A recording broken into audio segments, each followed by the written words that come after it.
Good evening from Germany, good afternoon in America.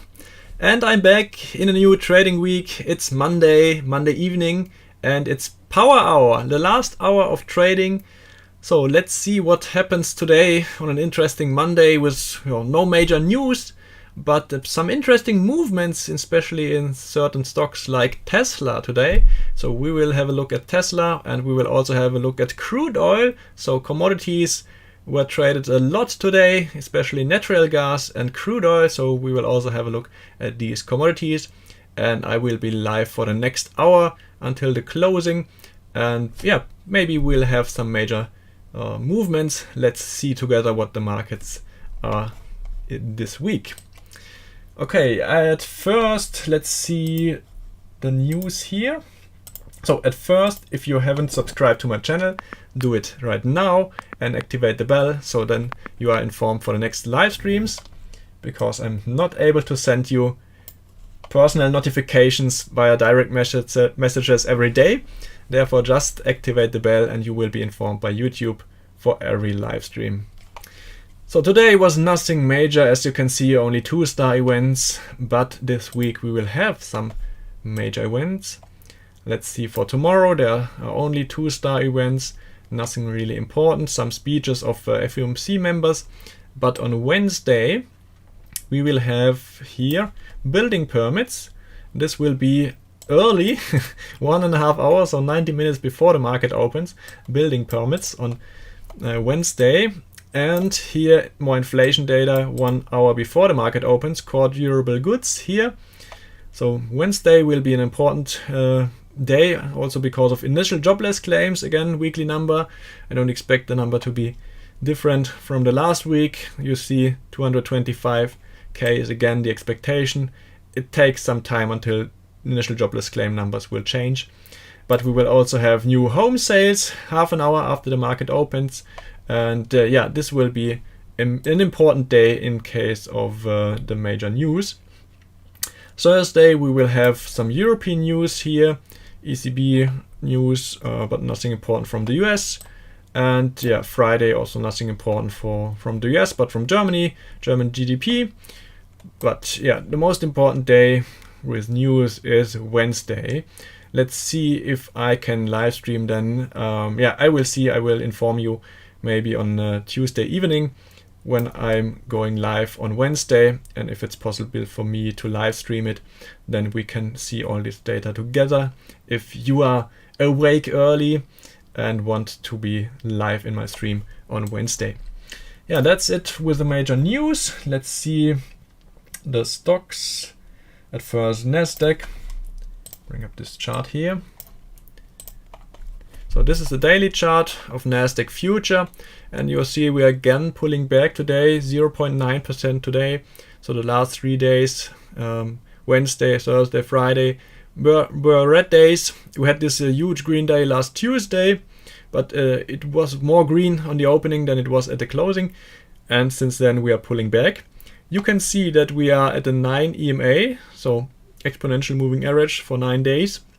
You see the purple line here, and we managed to close above but we touched the line the last 3 trading days, and we were at the Fibonacci level. I have drawn a new Fibonacci line because last week I had the Fibonacci level right here at the bottom of the Monday candle, and then at the closing of, no, it wasn't Monday, what was it? It was it was Thursday the previous week. So Thursday and Friday, this was a big movement. So I had at first the Fibonacci levels there at this movement, and then with the Tuesday movement I put it from the high point here to the low point here.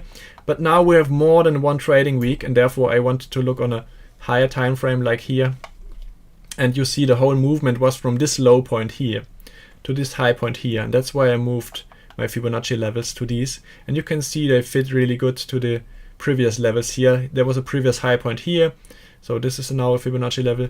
There were some low points here, you see we did hold these levels, so this is an important level here. And yeah, that's why I work with this Fibonacci levels now, maybe for this week. Let's see if we can pull further back, or if we move up again to higher levels, and then we will have to work with other Fibonacci levels on maybe higher time frames like a week chart. But for now it's working, and again my target level is for taking a long trade, this 50% Fibonacci line here at 11,375 points. It's right below the 20 EMA. You can see the 20 EMA line moved up now because the last days were above exponential moving average, and therefore it went higher. But we are still above 9 EMA, so it's still acting as support. So we have some major supports here: 9 EMA Fibonacci level here, 20 EMA and 50 Fibonacci level. So I'm still bullish, maybe not for this week, but for the next months, for December, for the end of this year. And I want to take on a long trade because I still think this is a bullish trend. It's just a pullback within this bullish trend, and I want to be in this trade at a lower price level for having better risk to reward ratios. And therefore I want to take on here the 50 Fibonacci level. I could also take on more at this level, but I will be with 2/3 or 3/4 in my position at this 50% Fibonacci level. So I changed a little bit from last week.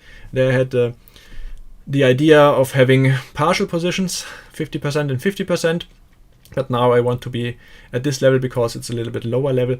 I want to be in here with about 3/4 of my position, and then just keep some cash in the hindsights just to go in here at this lower level, where we have also a major support level, previous highs here.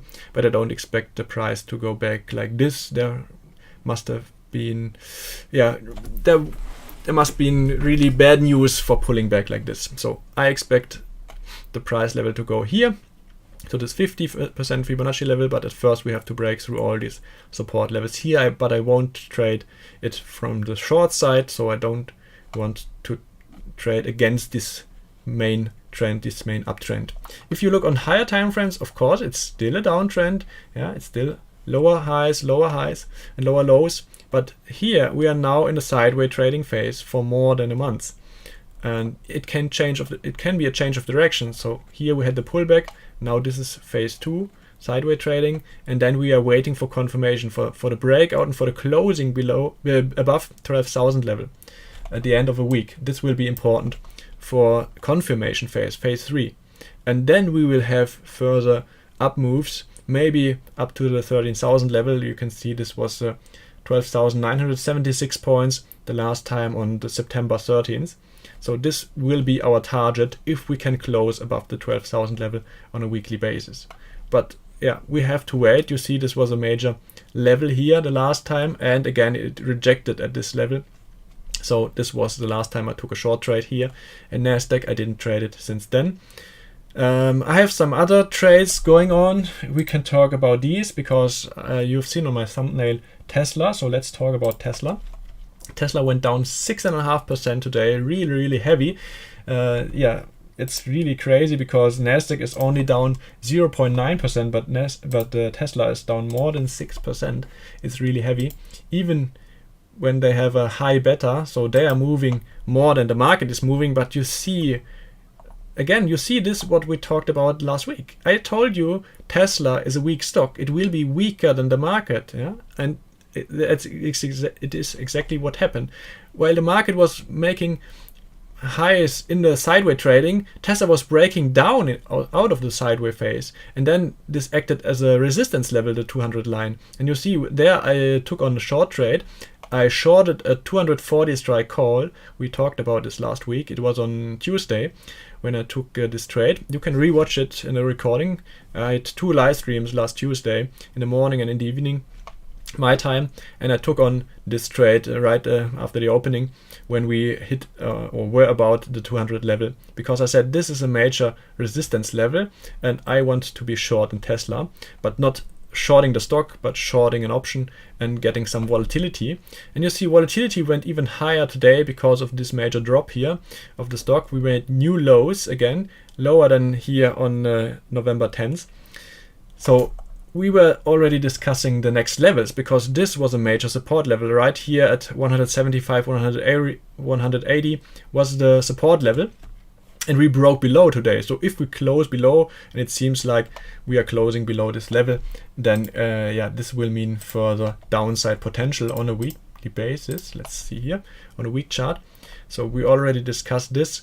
The next target here on a technical basis, it's only technical analysis what I'm doing here, and it's not financial advice. Please don't, everything I'm telling you here is no financial advice. I'm only telling you what I take on as a position, but you are responsible for your own trading. So don't rely on me, don't trade with me.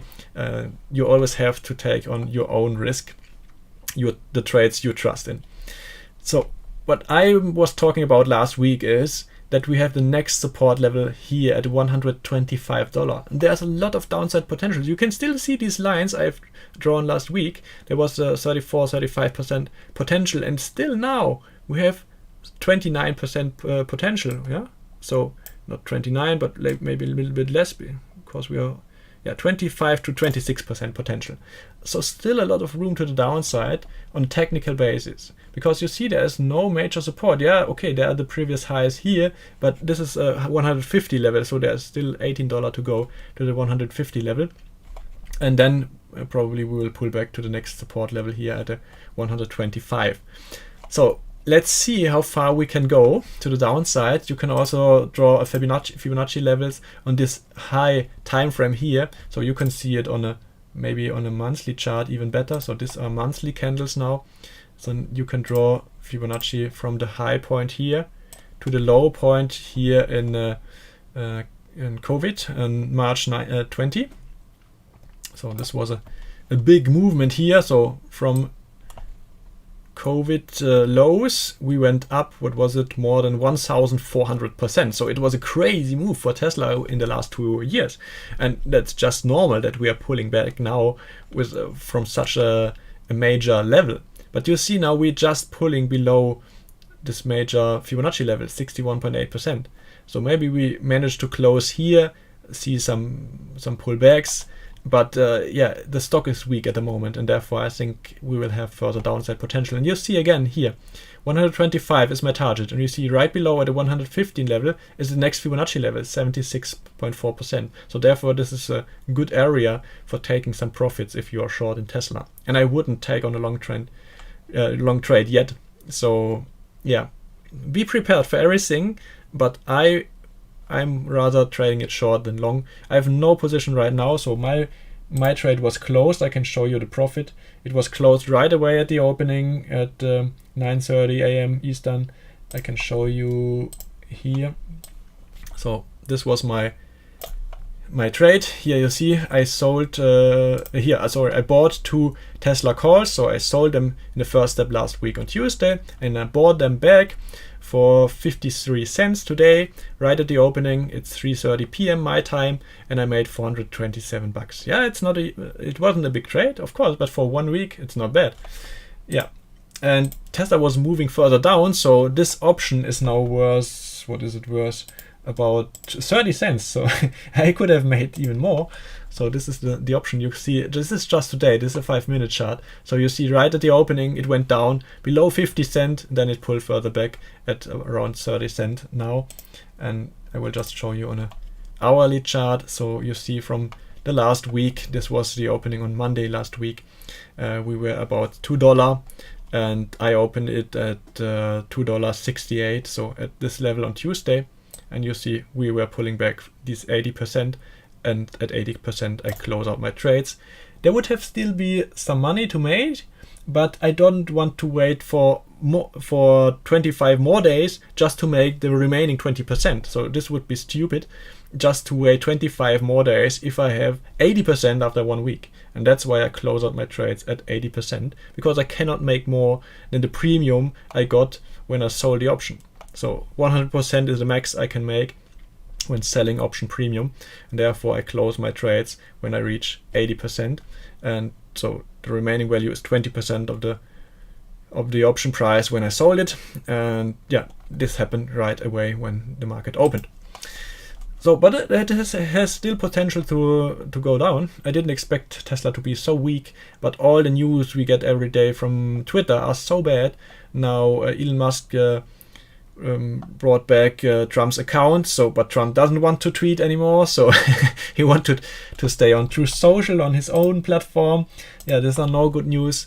So everyone that voted against Trump doesn't like the decision, and all the people who voted for Trump's comeback are disappointed because he won't tweet on Twitter. And of course, the companies with ad spend maybe also don't like that he brought back Trump's account without council or something deciding. So everyone knows now he's taking decisions on his own. And it's sometimes difficult to foresee the decisions of Elon Musk. And that's what the stock exchange doesn't like at all. It would be interesting to see Twitter stock now, but it isn't stock listed anymore. So therefore we have to stick to Tesla, but there we will see all decisions that are made by Elon Musk on Twitter are directly reflected on Tesla stock. Because if he makes bad decisions and it costs money, then probably he will have to take on the losses, and he will have to finance these losses. As long as he doesn't get in new investors or money from investors, then he will have to take on the losses. And this means that he will probably have to sell more Tesla shares. And that's what the current stockholders of Tesla are in fear of. So therefore they are selling their shares even faster, because they think probably Elon Musk will have to sell more Tesla shares and bring the price down even more. Yeah, that's the fear, and that's why volatility is rising. So it's still interesting to open some option positions, but for now I'm just waiting for more clearness of direction and maybe some pullback, and then I can reopen a short position. My target remains at $125 for about the next 2 or 3 months. Let's see how far we can go down. I didn't expect it to go down like this so fast. So yeah, if you have questions, just write them in the top chat and I can answer them. Let's move on to the next one. I have still a position in SB. SB is sugar future. I talked about this last week in my last live stream. I think it was Friday, yes. And yeah, I took on. I missed a trade here. We also talked about this. I missed this trade here, and it was this was Monday, Tuesday, Wednesday. Yeah, on Wednesday I missed this trade at the high point at the closing. I wanted to enter it on Thursday, and it didn't get up again to the old high levels. So there was a gap down, and I still had my order in place to sell here at 0.203. So I wanted to enter this trade, and you see on Friday we got the pullback here. So right to this level where I had my order placed. So I was filled with 5 contracts. This is about 113k position in futures. Of course I have to deposit less because it's a margin based account. But yeah, I entered with 5 contracts and it sold down again. You see we closed right here. Today we opened again with a gap down, and then we sold further down, but came up a little bit again, but it's still a red candle. So I'm in the green with this position since Friday now for about 2%. It's not bad. So with this position size, this means about $2,000 in the green for only about 1 or 1.5 trading days. Not bad, but my target is a little bit deeper. So let's talk about this. Why did I want to short there? Because you see this candle here with a huge wick on the upside, showing that after several days of strength, only huge green candles, and you see this last green candle was really a squeeze, so bringing out all the shorties here in this huge green candle. And then you see this, so the last ones were squeezed out and shorties were gaining traction again because we were at the last highs. You see high here and high here. We didn't made it to the highest point of the highs, but yeah, it's a good sign. This candle was a good sign, and therefore I wanted to enter there. I just missed it this day because I didn't look at the charts. I didn't have a order in place, and therefore yeah, I wasn't triggered the next day, but I was triggered on Friday when we just went back here.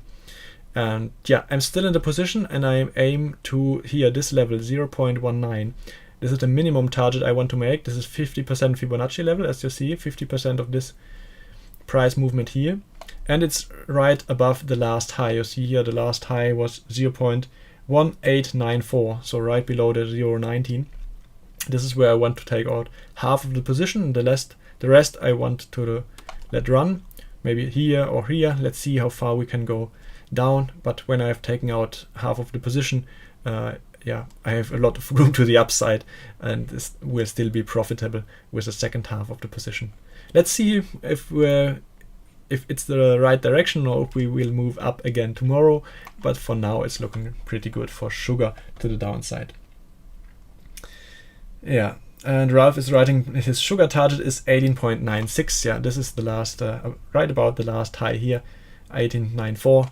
So he will take profits right below this level, and maybe I will take profits right above this level, because sometimes these round levels are psychological levels. So when the price target is 0.19, I will take profits at 0.1901 or 02 right above. So a lot of orders will be here, and if we just don't reach it, then I will be maybe out of my trade right above this level.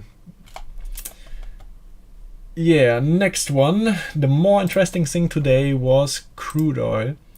I don't know what happened. I hadn't had the time to read but you see there was a fear of COVID lockdowns in China again, and therefore we went down really heavy on crude oil today. So this was right before the market opened here, at half an hour before the market opened, and this was just 5% down. So I think we were down from the closing. What was the closing here on Friday? Here was the closing. We were down 5.5%. Just crazy move. And right at the bottom, someone from the community wrote me, hey, what do you think about crude oil? And I just looked at this chart and said, yeah, why not? It's really interesting, because you see this major support level here, the last lows here, we almost reached this level today. And I said, yeah, it could be interesting, but I don't want to trade on a directional basis with the future. I just want to take on the volatility, and I want to trade options again. And I will show you the implied volatility of the option. Let's see it here. Crude oil. So when these heavy moves happen, the volatility is going crazy. You see, today volatility went up like crazy. You see this? So this is what happened in the, I will show you the last 6 months. So we can maybe have some more. Yeah, the green one is more important. So now we see on a larger scale here for the last 6 months, we see that there were a lot higher levels, but volatility was really low. And last week in my German options club, I told the clients, it's interesting to go on a long position here. So buying options, buying a call and buying a put, because no matter what happens, we will see a major movement maybe. I didn't know when this will happen, but I knew that when a major movement will happen, then volatility will rise. And this is what happened, you see, on these options here. Volatility has risen. This time frame with 6 months, it's not so heavy like on lower time frames. So 2 months, yeah, we still have some room to the upside, of course. But it was just interesting to sell a put here at this level. And it's less risky than taking on a directional trade with buying a future. And therefore I sold a put. I will show you here again. What did I do? No, this is the wrong one. This one here? No. This one here. So I sold here crude oil puts with a 59 strike, an expiry in February 23rd. And this was an option premium of 95 cents times 1,000, because one crude oil contract has 1,000 barrel of crude oil. Therefore, you have to multiply this with 1,000. So $950 for this trade for one contract, because I had sold 2 contracts. This is $1,900 in option premium. I cashed in, and this was at 5:30 p.m. my time. So it was at 11:30 a.m. Eastern time. And this was, we can look again on the 5-minute chart, this was right after the lows here. Just crazy that I caught this trade right here on this green candle here. This was 5:30 p.m. my time, or 11:30 a.m. Eastern time. And I don't know what happened here, because you see a lot of movement here on this candle. And yeah, we straight went back up. I have to read what happened here. But now you see a 100% reversal within 1 day, just going crazy. And yeah, my trade is in the green now. Let me see. Where is it here? Crude oil, 40%. So this option trade with a lot less risk than trading the future directional is up 40% now. So I have already 40% of this premium if I buy back this option now. So I told you I sold this option at what was it? At 95 cents. So now it's only worth 55 cents. So almost half the price, yeah? 40%. Yeah, it's crazy what can happen with options when we see the opposite direction here. So I could already bank in the profits, but I will wait because normally this should be a major support now. And let's see if we can go sideways or pull up a little bit. And yeah, this will help the position to go maybe to 60 or 70%, and then I can still close it. Oh, sorry, this is sugar again. And then I can still close it here. So yeah, we have some more room.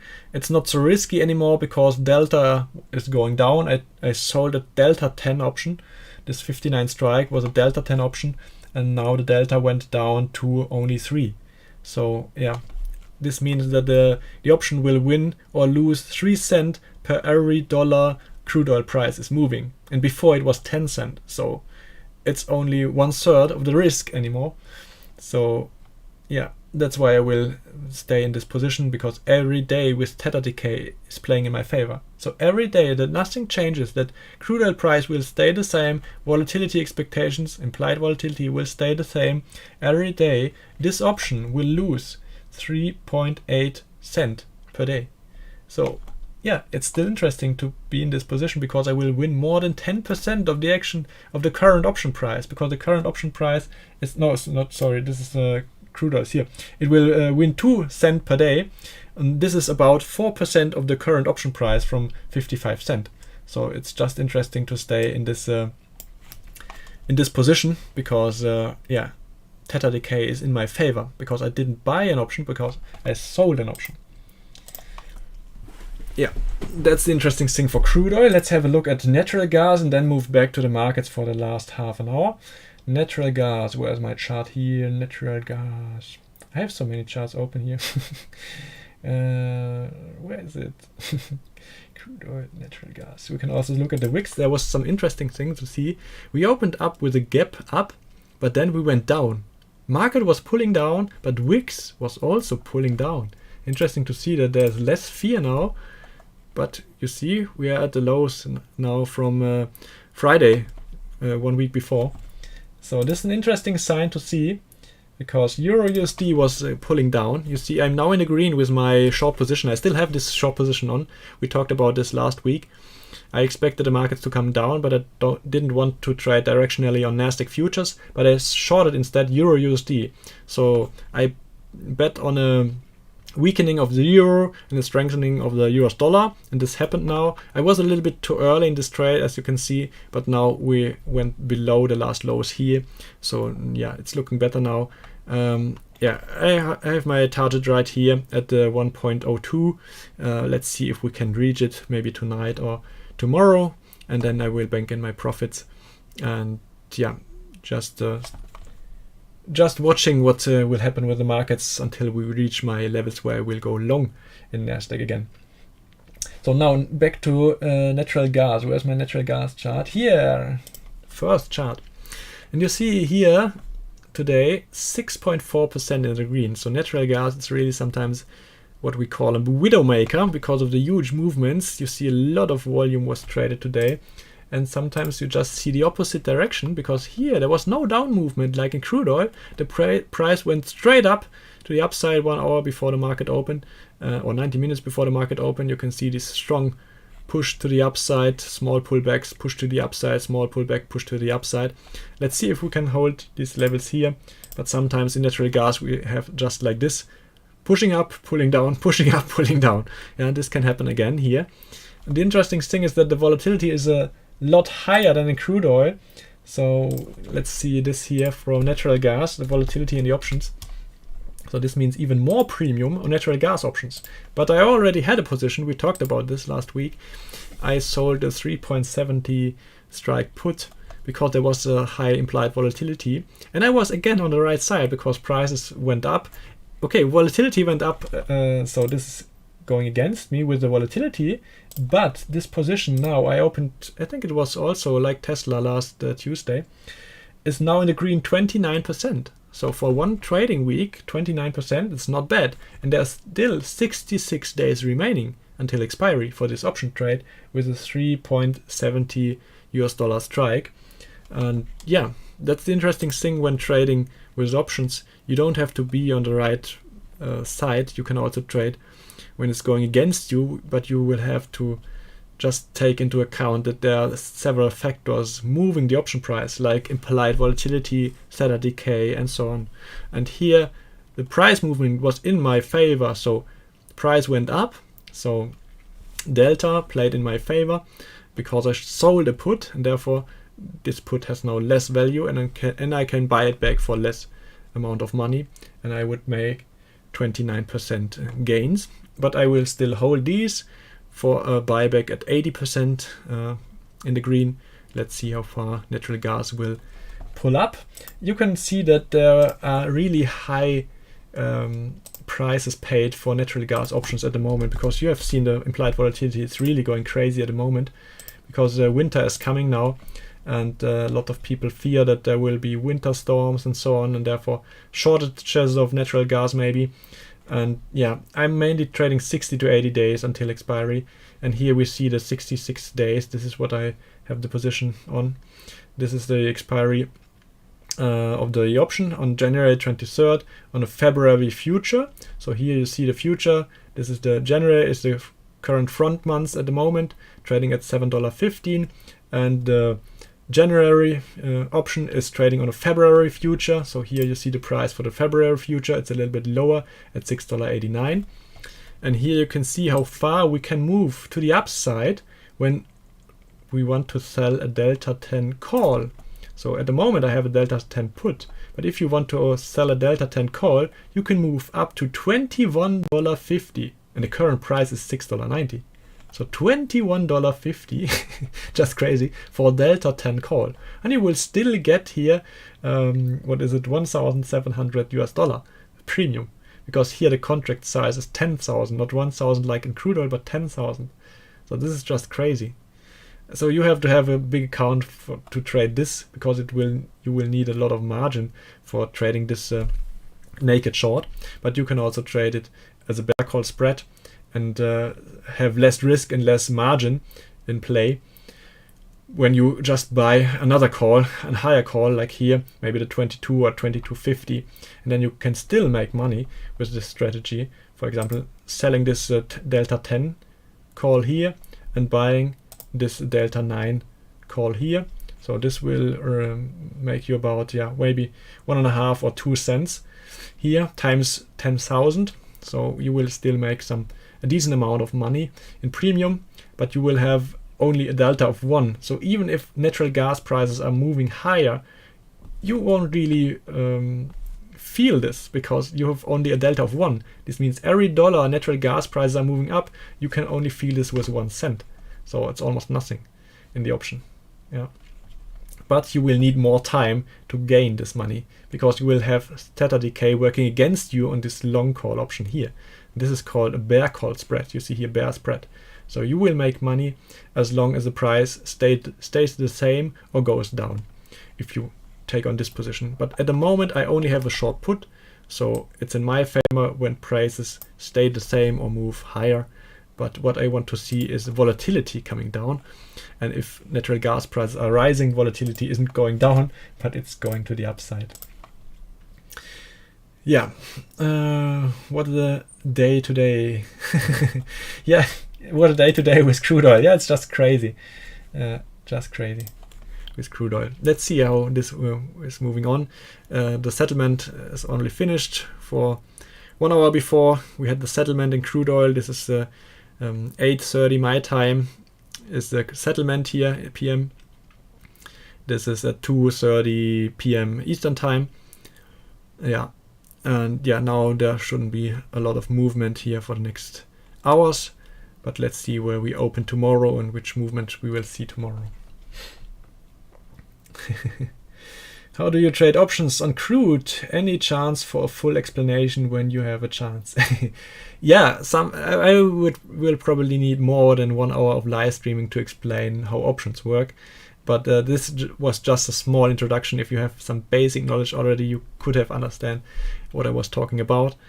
Just look on YouTube or through some blogs for gaining some basic knowledge about options. But I will talk further on this topic, of course, in my next live streams, or maybe I will just upload a video about some option basics so that you can better follow me when I trade some options. Crude oil full explanation, this will be challenging, is writing Ralph here in the chat. Yes, this is challenging, even for me, especially because English is not my mother tongue, so I have only some basic English skills from school and that's it. So it's enough to explain you some basic things what's happening here, but if I want to do a full explanation, so I will have to prepare some words maybe, because sometimes I'm missing a little bit of vocabulary. Okay, you have to study the fundamentals and much more than just volatility. Yeah, of course, if you want to really trade it, you have to know more about futures and not only about options, because this is an future and this is an option on a future. So this is even more complicated than just having a stock option or an index option. This is easier than having a future option with different expiries, different volatilities, and so on. Yeah, this will take more time to explain, of course. Okay, good. Let's go back to Nasdaq again. Maybe here on my favorite 5-minute time frame. Let's see where we are. We are just trading sideways. Let's go through this. So at the first minutes after opening, we had again this huge spill. You see, I always say wait for the first 10 or 15 minutes to take on direction. And here you saw we just barely made it above the last highs here from pre-market, but we had higher highs here in the Asian session. So it was still lower highs and lower lows. We had a huge sideways trading phase here during Asian session, and when the European markets opened here, we were trending down. And now the US market opened and was trying to hit again the highs from the European opening here and the Asian sideways trading phase. And you see, we failed here 3-4 times. So this was a weak sign. And therefore, you see now on a 5-minute time frame, this candle here, this one, yeah, it's a doji. This is signaling that we have potentially here a change of direction to the downside. And this is interesting because now you can have a look here at the ADX, average directional index, again signaling here change of direction, crossing here because on this red candle we were moving below VWAP and below all moving averages. And therefore, you see again here, we closed with this candle below the parabolic SAR. So these dots moved to the upside to the last high point. And this was also indicating now at the closing of this candle latest that we are in a downtrend. So now you can wait for the pullback to the 9 EMA and then enter your short trade. So it was an interesting level, and to either to enter a short trade here or just to wait for the pullback to the 9 EMA here on this green candle and then enter a short trade. And you see right away in the next 5 minutes we had this huge pullback here. Yeah, we are still in the short trade as long as we are trading below the 9 EMA or 20 EMA. Then we tried to push above, but we were rejected even below VWAP, still trading lower. So if you took on a short trade here, even if you were stopped out here or here, it doesn't matter, you would have been green. But I would set my stop loss near a 20 EMA level. So if we move above 9 EMA, be cautious. And if we are moving or closing above 20 EMA, then you should be really cautious and maybe close out some of the part of the position or even the whole position. Here we were still weak because we were still trading below VWAP, but you shouldn't give up your whole profits just by expecting that we will stay below. Yeah. So still trading down, and then here you see this huge green candle closing above. So this was in favor of the bulls again because we were closing above the last highs. We had lower highs here, lower lows here, and this was the first candle making a higher high. So this was a good sign for the bulls to take over. Normally I would have waited for the pullback to the 9 EMA line, but there wasn't a major pullback here, so it was just trading sideways. And yeah, maybe I wouldn't have traded this to the long side right away, but you should have closed out your short at the latest here. And now it's still trading sideways, so it's still weak, it's still below the VWAP and below moving averages, but it's just trading sideways. And I don't think that there will happen major thing in the last 20 minutes, but let's see, in 10 minutes we will have the imbalance candle, and on some days some major things can happen. I think it was last Friday when we had this huge movement. Let's go back to last Friday. Yeah, you see here this huge movement here on the imbalance candle. There was a huge sell-off, and right away we went back up again. So this can sometimes happen here right before the imbalance candle comes out, and then right away the pullback here. Let's see if we have such a movement today, but I don't expect it. It's just sideways trading, so not interesting for taking on a trade right here for the closing. But the major levels for tomorrow will be probably lows of today and highs of today. So there are major levels here at this point, the highs from tonight and the highs right from the closing of Friday. And the high point here where it failed at the opening is also interesting to see this level here, right at the 11,700. It's a psychological level, you can see. And the low point is the Fibonacci level. You can see 38.2% is the Fibonacci level where we had the support today, 11,550. So if we break below this level tomorrow, then next target, you see we already had this level on last Thursday. Then we probably will move lower to, let's see the next level. Zoom out a little bit, zoom out, zoom out, zoom out.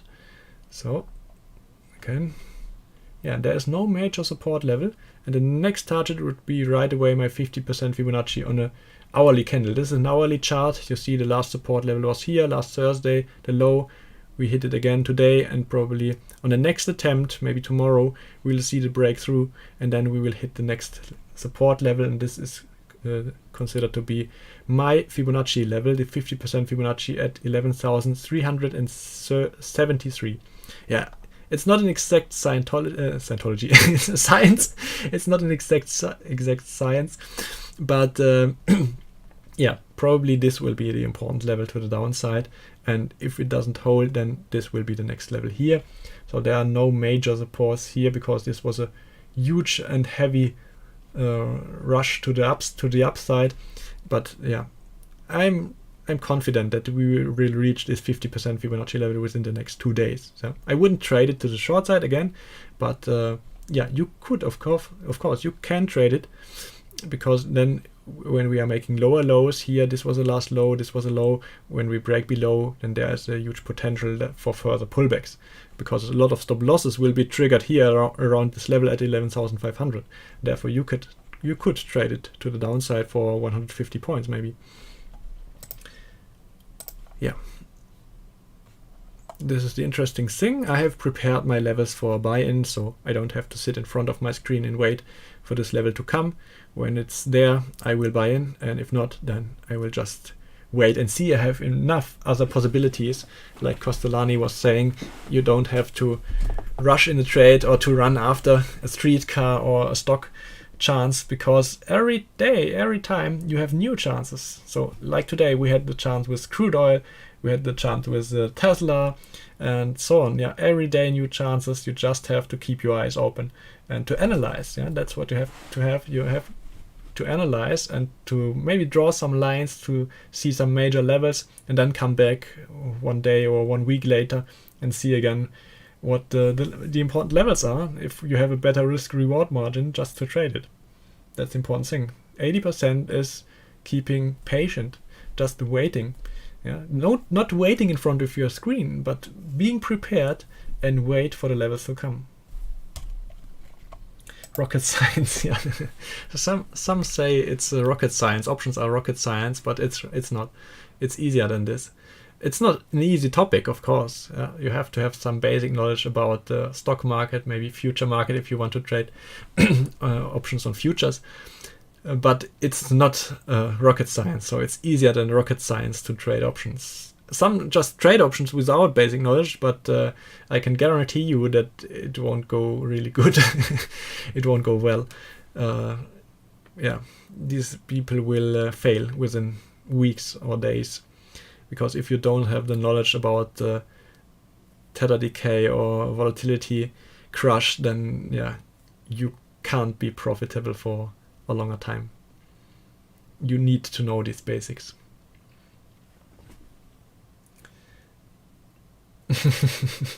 Texting while at SpaceX, so yes, it's more than rocket science. Yeah.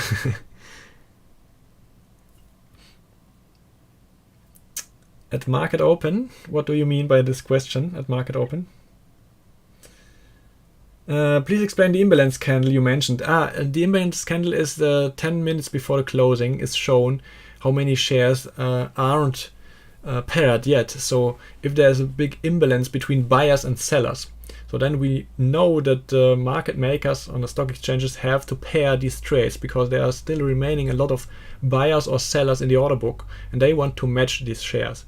And if we see a big imbalance of buyers and sellers, then this means that probably the price will have to drop or to go up to have a weighting between these buyers and sellers.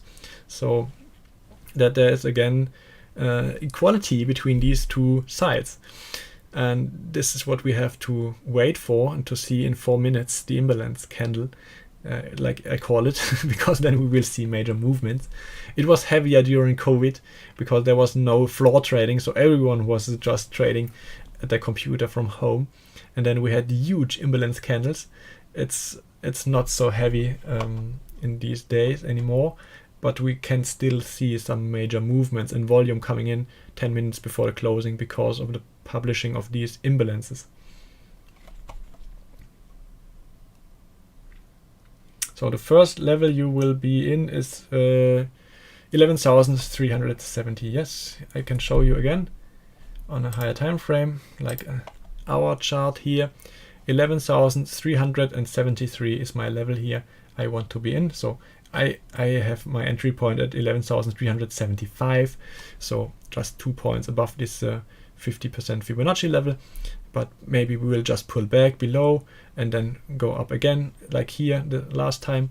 Everything can happen, but yeah, it's a swing trade, so I don't mind if we pull back to this level here. I can take on the last third of my trade, but I will be in with 2/3 or 3/4 of my trading volume here.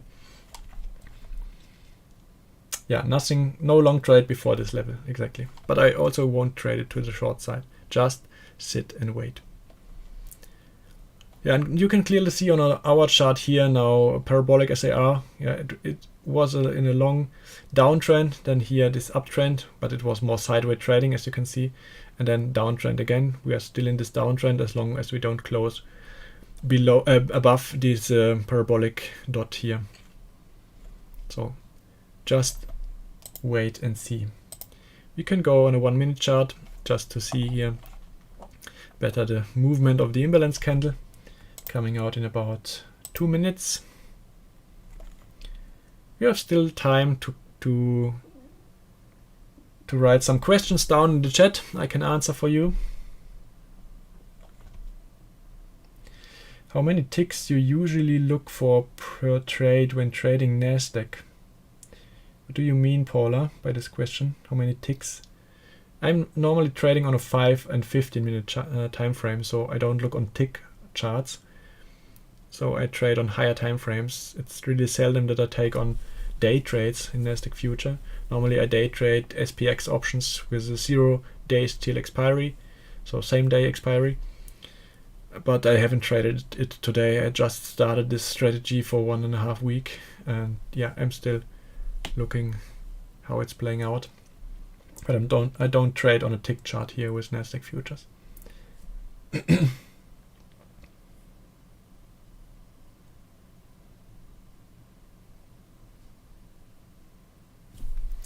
You mean how many points, not how many ticks, how many points. I look out. Yeah, okay. I got it, points. Yeah, it depends on how huge my position is. When you take on a smaller position, you can aim for less, but if you have a huge position, then yeah, it depends on where you set your stop loss. So when you have a huge position, you should have your stop loss in place really near, not for giving up too much. And if you have a small position, you can have your stop loss more away, and you can aim for high targets. But I like to trade less but profit more when I'm in a huge position but on a swing trade for 5 or 10 days maybe. So I want to swing for huge movements like I did last time when I entered here. The last time we had this huge up move here, I caught it really good. I just closed too early. I closed here on a Friday, so there was about 300 points more I could have made, of course. But you never know, and therefore, yeah, it was good to leave this trade right before the weekend at a nice point. And now I'm just waiting for entering a new trade at this level, and then I'm aiming for minimum 12,000 level, the highest here from last time, 12,100, and ideally would be 13,000 level, but then it would be probably end of year, so about 4 to 5 weeks in this swing trade here with a second half of this position. Let's see how far we can reach these levels, but I'm ready to hold for 4 to 5 weeks this time, and maybe half the position taking out here at the last high points. Yeah, but then you have to have a stop loss in place not too far away, so if we will move below 11,000, I will have to go out of my position, so I will have lost about 350, 370 points then, and yeah, then I have to cut losses, because here I'm aiming for to the upside about 600 points, and to this level even more, 1,600 points. So it's a good risk-reward ratio, but I don't want to be in a trade if we are pulling back below the last Fibonacci level here. Therefore, I will just cut losses below 11,000 level. Imbalance candle here was a little bit of movement, but not too much. Let's see here. See, this was imbalance candle. Yeah, it wasn't heavy, but some days we will see major movements here. On a 1 minute time frame, it's a small long trend, as you can see. DI plus is above DI minus, so maybe we can pull back in the next 8 minutes to the VWAP level. Let's see where we end, but it's still in a sideways trading phase. No, so nothing really interesting, but I just wanted to go live to show you which trade I closed or entered today, and with crude oil. This was interesting, I think, to know and to be prepared for. Can you tell us what SAR parabolic works as? Yeah, it's just working like Bollinger Bands. You maybe know Bollinger Bands, or Bollinger. I don't know how you pronounce it, Bollinger Bands. So it shows that the last high point was here. So if we move above this level, then it indicates that we are changing direction, possibly changing direction. And then the points you see here will move to the downside and now indicate a support level. So if we close below these levels, then it will indicate again a reversal to the downside. You see this first dot is right here at the lowest point, and then it's just moving up, up, up. As more as we are moving to the upside, the points are moving up. There's still some room between the chart and the points, but yeah, it's just indicating that it's in an uptrend. And the same here with ADX. So I use both together, parabolic SAR and ADX together, and we are above moving averages, but we need to be above VWAP for really showing strength. And here we are just reaching the last high, so probably we will see a resistance level here. Yeah, already pulled back. Let's see what can happen in the last 6 minutes. I don't expect too much here, but maybe the pullback to the VWAP is what will probably happen if we move above this resistance level here in the next 5 minutes. Yeah, I wouldn't rely on just one indicator like parabolic SAR. I would always take into account 2 or more, like here ADX, parabolic SAR, moving averages, VWAP, and so on. Don't take in too many, just 2 or 3 major indicators or technical analysis. And if it fits together, then yeah, you can trade with it. But I wouldn't just trade one signal in parabolic SAR or just a crossing here. It has nothing to say. The same here with overbought and oversold levels. You see we were completely overbought here, but it was still rising. So sometimes it just has nothing to say, these overbought or oversold levels, because we can stay a long time in overbought and oversold levels here with RSI. And now the selling pressure, you see this was acting as a resistance level here. Some weakness. Now we reached the parabolic SAR, but we didn't close below. So the candle, 1 minute candle, has to close below for the parabolic SAR to go above the chart and indicate a trend to the short side. Then the dot will be here at the high point of this candle. But we didn't close below. Still 30 seconds to go. Do you scalp through the day at all? No, normally not at all. I never do this. I wanted to do it one time in a live stream I think it was last Friday, yeah? And I just missed by 0.75 points. It would have been $400, yeah, in less than 5 minutes. 20 points here in Nasdaq with a big NQ future would have been $400, but I missed this trade last Friday. Yeah, but I don't care because, you know, Kostolany said, don't chase after the streetcar or the stock or here the future, because the next chance is coming. And that's what happened. The next chance was coming. I entered my short in sugar, and today I'm happy that I entered this sugar short trade. It was more than $400. It was a better trade than scalping Nasdaq. So I don't scalp now. Normally not. I just wanted to scalp because it was really interesting during the live session, and it was an interesting level. And it would have worked out if I wouldn't have been so greedy and have set my entry point so low. It was, yeah, as I told, 0.75 points above my entry point. Nasdaq changed direction. You can rewatch it. Yeah, so now we are below, but we didn't close below. You see the candle closed here. Now we close below, and the dot is moving here. You see, it's now at the highest point, indicating change of direction. So even parabolic SIR is not the fastest one on a 1 minute because we already moved this far down. Yeah, this happens. But now you see here the crossing. So we had here the crossing. So ADX was a little bit faster on a 1 minute chart. The DI minus was crossing and is now above DI plus. So this was indicating change of direction right at this first red candle here. And on a higher time frame, we can see that it's still an uptrend. DI plus is above DI minus, but it's not a strong trend, so it's pretty weak. You see the strength is right at 10 or above 10, so not a really strong trend because we are still in the sideways trading phase here. Nothing interesting today, but I will stay live for the last 3 minutes of the trading day here, and then we can close out the live stream for today and see when I will go up, or when I will go live next time. Wednesday, possibly, yeah. Tomorrow I will have to see, maybe for market open, maybe not. Tomorrow will be the birthday of my grandpa, and yeah, through my grandpa I went to stock market. So when I was 13 years old, I was curious about all these prices in the newspaper, and my grandpa explained to me his portfolio, and I will tell you this story next time. But because it's his 98th birthday tomorrow, and so I will probably not live stream in the midst of the day, but maybe the opening or maybe the closing. Let's see.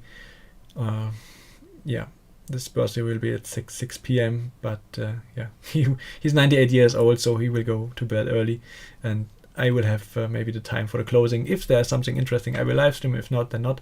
My plan is to go live for 2 to 3 times a week. So only if there are major news, major earnings, or something interesting, and then we can talk about these topics, or just do a Q&A, and then it will be an interesting live stream. Else I just skip. Yeah, I will just do it and announce it spontaneously. Therefore, please subscribe to the channel, click the bell, then YouTube will inform you when I will go live.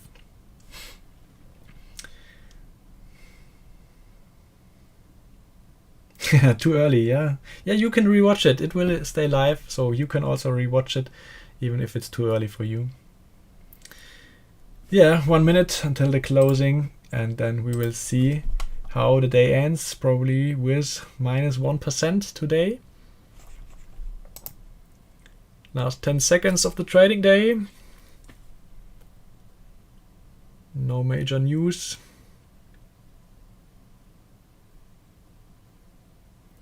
That's it for today.